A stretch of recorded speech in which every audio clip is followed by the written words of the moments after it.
Hi everybody, Radical Gardener, how are you? So, welcome to the Radical Gardener. Let's see, today is the 20th and I'm due 2 videos. One will be about gardening and all of that kind of cool stuff, and then one is going to be, philosophical / political, my opinions. So, and I was going to do 2 different channels, but I'm called the Radical Gardener, so they both belong on my channel, really. Anyways, so let me show you something really exciting. Now, this was not my idea. I saw it on somebody's garden channel, and it was one of those, it's one of those things where you're watching garden channels and some channel comes up you've never seen before, and then you go, oh my God, that's such a great idea, and then the channel is gone, and then I went on a search for this particular item that he recommended. So this is the best thing I've ever found for seed storage. It's amazing. I don't know if you remember way back in the day that they used to have these containers, and they were a 6-pack photo keeper, and I got mine on Amazon. But let me show you how cool this thing is. First of all, it's not really big, so I have 6 of them. What's really great is that you have separate containers inside, and you can write on it with a magic marker, and then it's easily wiped off. So for like this one is like my beets, right? And then this one is kohlrabi and cabbage, and then I have my celery and parsnips, though I just ordered more celery, and then radishes. So you see, these are really slick. So there's 1, 2, 3, 4, 5, 6 in each one. I had a lot of seeds, so I gave probably 3/4 of my seeds. I've given them away. I don't have the space I had before. I had run all those kind of like growing experiments last year, deciding what seeds I like the best.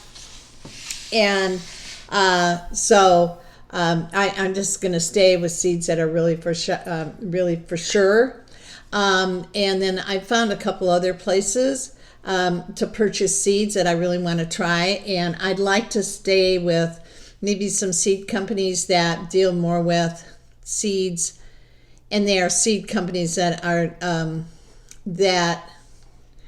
are in warmer climates, right? So that brings me to the next subject. I did find this one seed company, and actually I didn't find it. One of my subscribers, Robert, he found it, and it's called AsianToTable.com, something like that. I'm going to put the link below. They really got it together, and I really just like how they run their business, and I like them. I like their personality, and so I've ordered some seeds from them. So the seeds that I needed were rhubarb. Remember my huge rhubarb patch? I use rhubarb all the time. And celery. I had some celery seeds that I kept from my plants last year. Or actually, I had a celery bed for 4 years. It just kept, propagating every spring. It was not. I would bump it up. I would put extra seeds in it, but it was amazing. I just had celery all the time. And rhubarb, celery. Oh, and the yellow peas. Remember the yellow peas? Like hundreds of yellow peas. So I found those again. Now let's talk about seed shortages. There are seeds everywhere. I mean, everywhere. So yeah, you'll go to Baker Creek, you'll go to Johnny's, you go to Burpees, you go to Territorial. They're going to be out of seeds. That's where everybody goes. I mean, it's like the same with the shortages. Everybody goes to Walmart, Whole Foods. What is wrong with people? Does nobody have an imagination? Can they think? Can't they problem solve? So, I mean, it took me 2 seconds to find seeds, and organic seeds and heirloom seeds. It's really, really easy. I don't buy into the panic, folks. Sorry. Not going to happen. It's just not going to happen. And not only that, but then you have all the, all the, the prepping sites, they all have cans of seeds. You can get those seeds too, and a couple of them, they're organic. So, I mean, Jesus, there's seeds everywhere, Maybe next time I want to comb my hair. It's really funny. All my gray hair had gone away and had no wrinkles, and then that stress of moving, all of a sudden my gray hair came back, and I've got some wrinkles here. So maybe it'll disappear again. I'm still taking my C60. But the best news, let's get beyond the seeds. Let's talk about what's going on in my garden. We're going to go check it out because it's looking so good. And the sprinkler / permaculture guy was just here from Coquino. Hopefully I'm still saying that right. Coquino. QU's usually qua. Okay, so I'm going to turn this around. Okay, here we go. And it looks completely different the last time you said it did this in the last couple days. Here we go.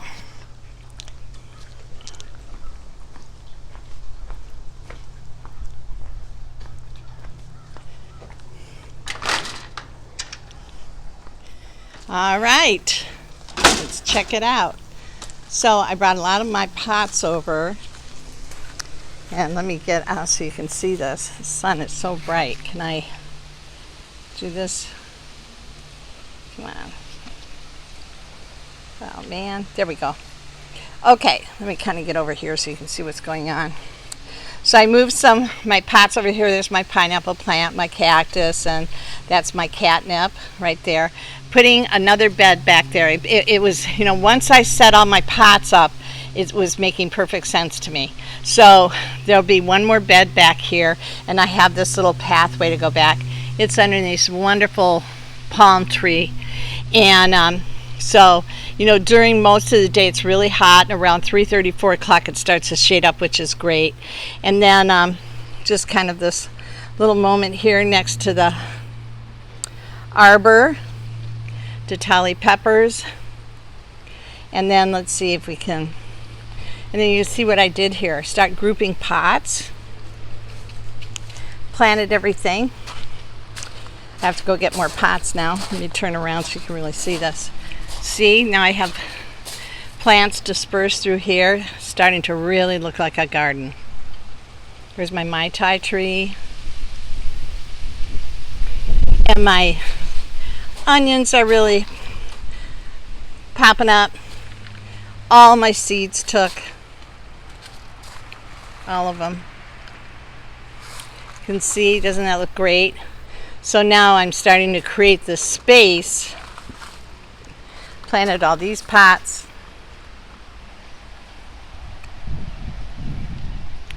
Moved my raspberries over here.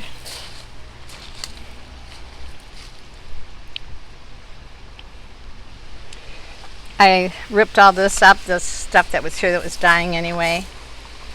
More pots, and you can see what I did with my bags. I put them around my fruit trees. There's my sweet potatoes and some onions, and I love how it looks. Let me show you how big this flower is that's growing here. This thing looks like it's from Land of the Lost.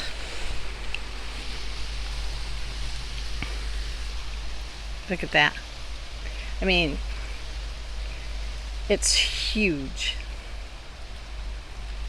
You should see that. It's like this big, fluffy purple flower. So yeah, look how good that all looks.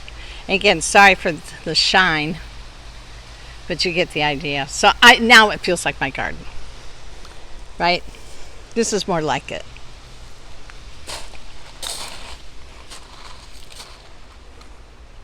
Thousand head kale.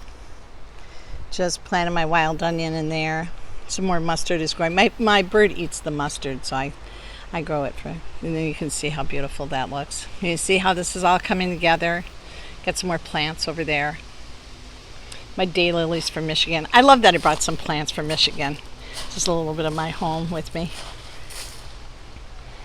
See how this is going to come together? Got my hoods. Those are going up tomorrow. Fantastic. I'm just so excited. So I come out here all the time now. It's like, oh, my garden. All right, let me go back in here. That's what I was waiting for, you know.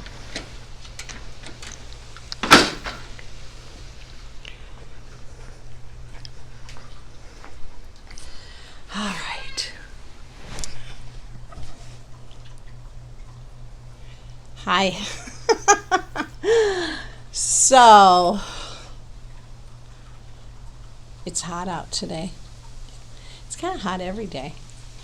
I'm doing really well with it. I thought I would just really suffer, and it's just been fine.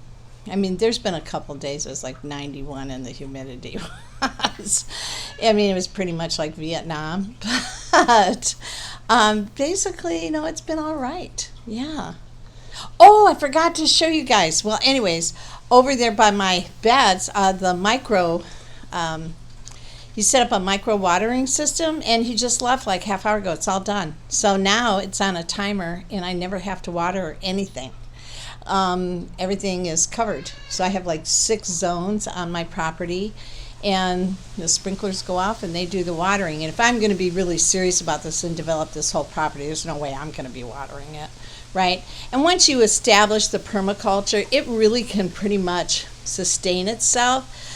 But not the food. You have to water that. So, you know, and the fruit trees, I mean, they like it when they have some water. So, yeah, I'm just really thrilled with that. So that's done, right? So next, he's sending over the quote for starting the permaculture end of it, and we're going to be starting on the garden shed and over in that corner. I cleaned out the back corner because we're putting a generator in we already have the generator, but we're putting it like a little shed that I ordered from Tractor Supply, very inexpensive. So that'll be going behind our garden shed, and then our generator will be plugged in, and then it's just a matter of just switching it on. And if we lose power, and down in Florida, you lose power, right? So earlier today, we actually had a tornado watch. So, you know, it got dark and it got kind of freaky there for a while, but it cleared up. So yeah, that's it, everybody. So I'll put the link below for those cases that I'm using for seeds, and hopefully that's something that you can utilize. But I am telling you what, of all the things I've used, that is the best one. You can just put your seed packets in there. It's easy to put them in the refrigerator. If you want to keep them in your refrigerator, you can put them in your freezer. So yeah, that's the best thing I found. And if I do find who the gardener was that recommended it, I'll definitely share it, because he should get the credit. Okay, everyone? Okay, so Radical Gardener, from my garden to yours, may your garden always grow. You know I'm sending you a ton of love. Okay, see you later. Goodbye.